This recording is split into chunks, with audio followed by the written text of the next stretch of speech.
Welcome to the Paradise Paradox. What's up, crazy cats in internet land? Still wearing hamburgers as hats as people do in internet land?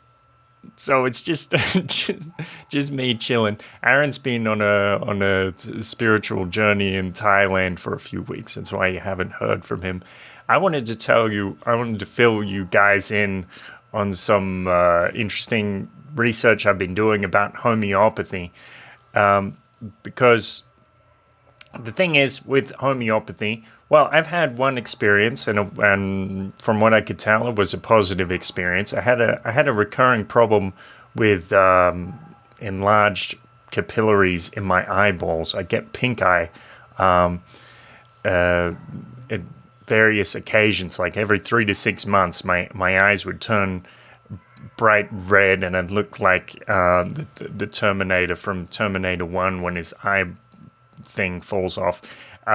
So what I did, I went to a doctor and they didn't really help me, or they gave me some steroids, which didn't really do anything. They told me, well, this will do something. They told me the condition was self-limiting, which means it's going to go away by itself. So I'm like, well, what are the steroids going to do? And, they didn't really do anything. And I looked at the side effects and I'm like, may cause constipation, may cause liver failure or something like that. And I'm like, why the fuck am I taking this for something that's going to go away by itself anyway? But it did come back, of course, every 3 to 6 months. So the steroids didn't help me in any way that I could ascertain. It wasn't like it reduced the period of the episcleritis.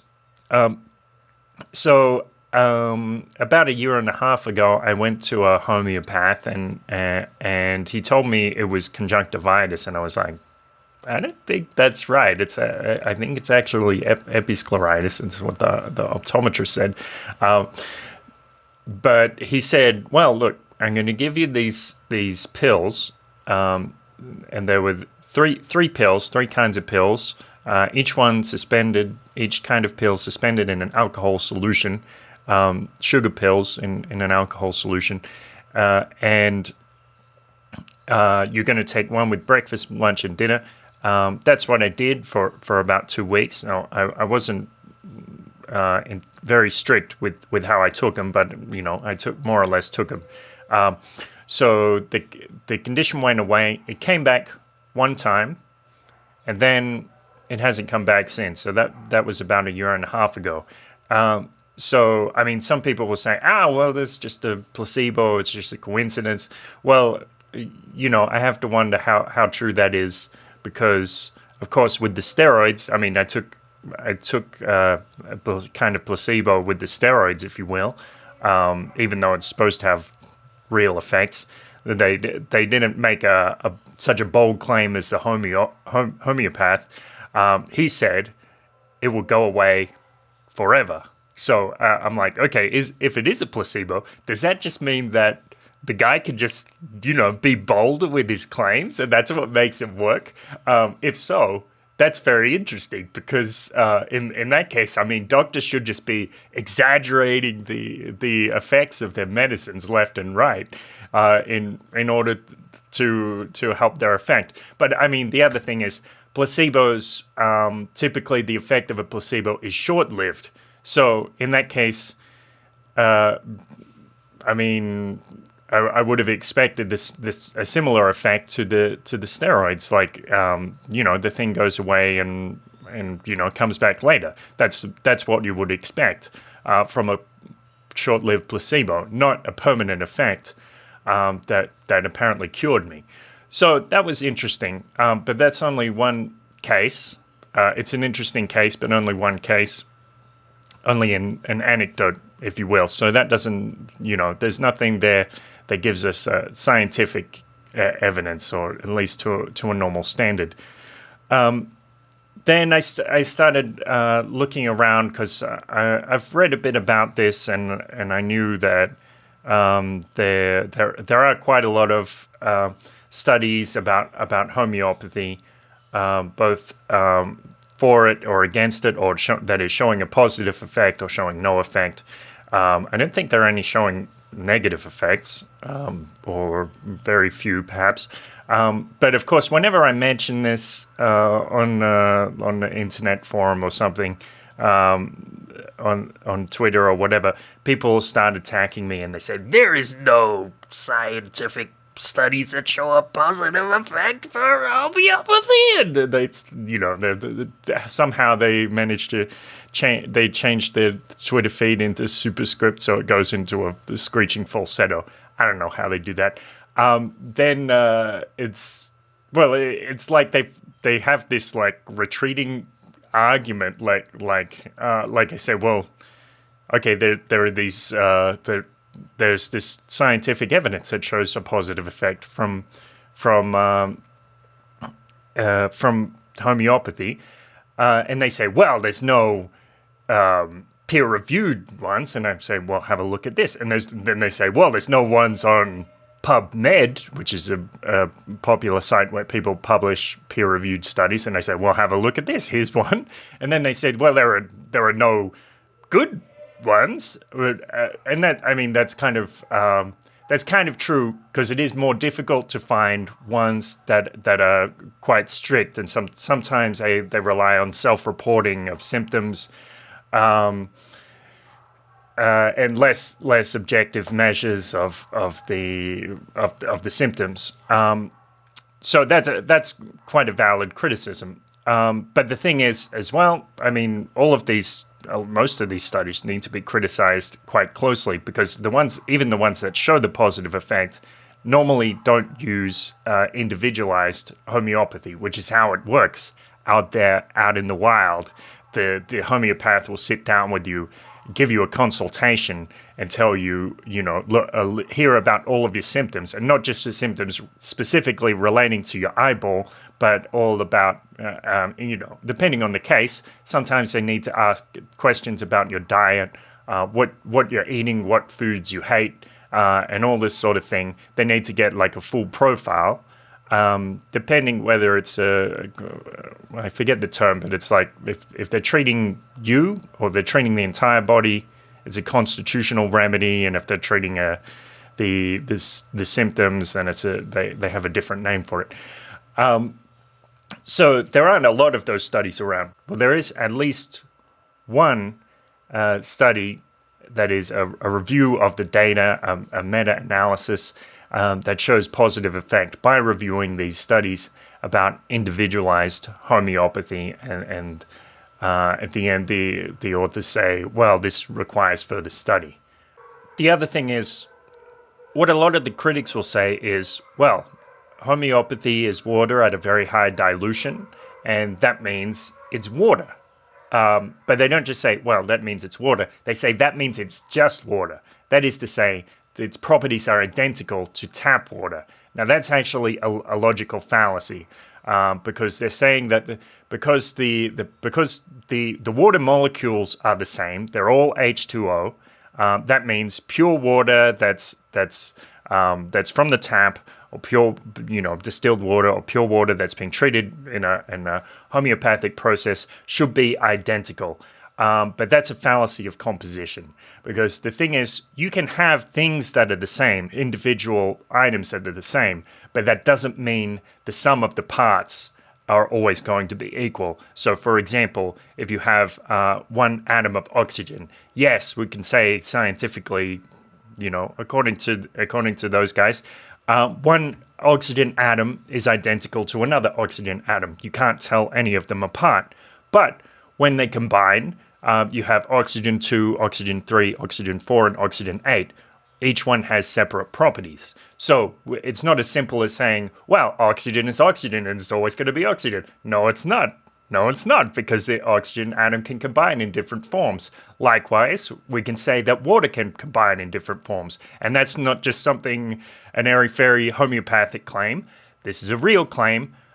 Because you can see it yourself when you look at ice. Ice forms into crystals. So we already know that the crystals are different. The crystals are separate. Ice has different crystal formations, so we do know that water has different properties when it's combined, but not necessarily when it's in liquid form. Except then we have these studies. So there are these 3 different studies. One is from Luc Montagnier, former Nobel Prize laureate, who won the Nobel Prize for his work discovering the HIV virus.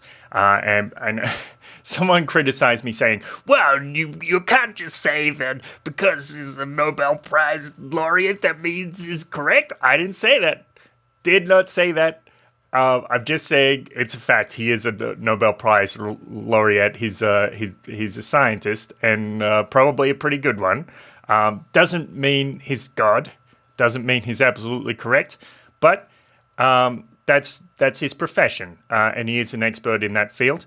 And so what he discovered was this quite bizarre experiment where you can detect, in a high dilution of DNA, you can detect electromagnetic waves from the solution. And he developed a process where you have these 2 vials of water, one which has the high DNA solution, another which is just distilled water, pure water. And by this complex process, he managed to transfer the information from the DNA vial to the other vial. So this vial of pure water ended up emitting the information from the first vial, and the second vial had no DNA in it, but with the information that it emitted, the electromagnetic signal that it emitted, they could use that to reconstruct the DNA with about 98% confidence. So that's pretty interesting. I don't know if that experiment has been replicated yet, but Luc Montagnier is, he's treating this stuff pretty seriously. Then you have another case. Lewis Ray showed that water can emit light signatures specific to the solution. So that's using thermoluminescence. So he shoots X-rays and other forms of radiation at the solutions with different salts, like, say, sodium chloride or salts of other chemicals. And even once they're hyper-diluted or at homeopathic solutions, he can distinguish them by looking at this thermoluminescent signal. That is, when you shoot it with radiation, X-rays, for example, it emits a tiny bit of light. You can look at that light and see what the solution is, according to Ray. So then there was another study from the Pennsylvania State University, which indicates that homeopathic solutions can be distinguished using stereoscopy, detecting very small bubbles apparently caused by the agitation of the medicine. So they say that in these very small bubbles, these nanobubbles, there would be like hydrogen and oxygen and perhaps trace amounts of the chemicals. So it's just nonsense when people try to tell you, it's water, it's just water. No, it's not just fucking water. There's more to this. There's more questions to be asked. So it's very, I find it, you could probably tell, I find it pretty frustrating when people just dismiss it and say, well, it's just water. No, the experiment is out there. So if you're still like trying to say this stuff, trying to peddle this old line saying it's just water and that's it, you're obviously uninformed. You don't know what you're talking about. So please, if you want to make an argument against homeopathy, please go ahead. Tell us why it can't work or why it doesn't work or whatever. But be informed first. If you want to be involved in this debate, if you want to have a discussion, a meaningful discussion, you got to know your shit first. That's step one. So please read this information if that's that's something you're interested in debating in, and you might even open a little window in your mind to let some light come in and see that maybe the world isn't exactly as you thought it was. So have a look at the show notes. Look in the description. You see there's a note that says www.theparadiseparadox.com/144. So 144. You can jump on over to there, have a look at the links, see if I'm right, criticize me, say if you agree with me, say if you believe that it's the magical elves, the water elves haunting our taps that create the effect of homeopathy, and have a good one. Peace.